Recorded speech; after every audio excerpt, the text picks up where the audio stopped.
Hey, I've got a question for you. How is it with your soul?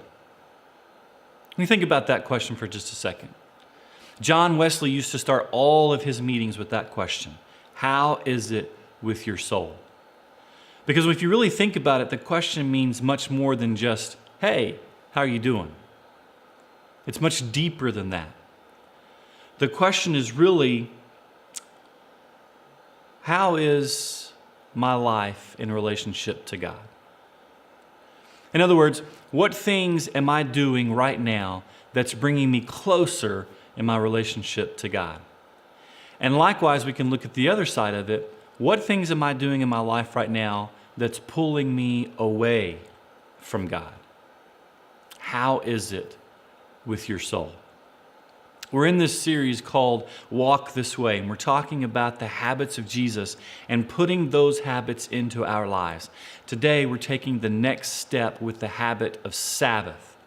Because when we take the next step with the habit of Sabbath, we learn to answer the question, how is it with our soul?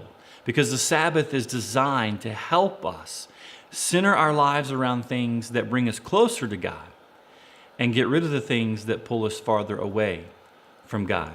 In Mark chapter 2, verse 27, Jesus says, the Sabbath was created for man, not the man created for Sabbath.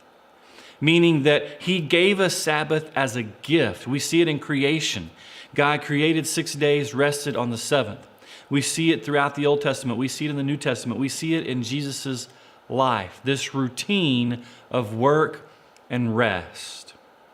And when we talk about Sabbath, we often get wrapped up in, okay, well, what can I do on the Sabbath? What can I do on the Sabbath? When does the Sabbath? There's all these rules that we try to imply on the Sabbath. Here's what I want to do. I want to keep it very simple for you as you add the element or the habit of Sabbath into your life. Two things. Number one, what draws you closer to God? On the Sabbath, do those things. What pulls you away from God? On the Sabbath, don't do those things. You see, we have to ask ourselves, what is it that draws us into relationship with our Creator, with Christ? Do those things. Find a day to get away and replenish by bringing those things into your life. What is it during the week that you do that sucks the life out of you, that draws energy out of you, that pulls you away from God?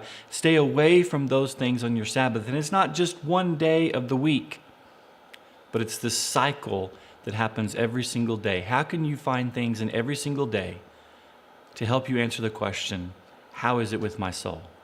How can you do that during the week, during the month, and during the year?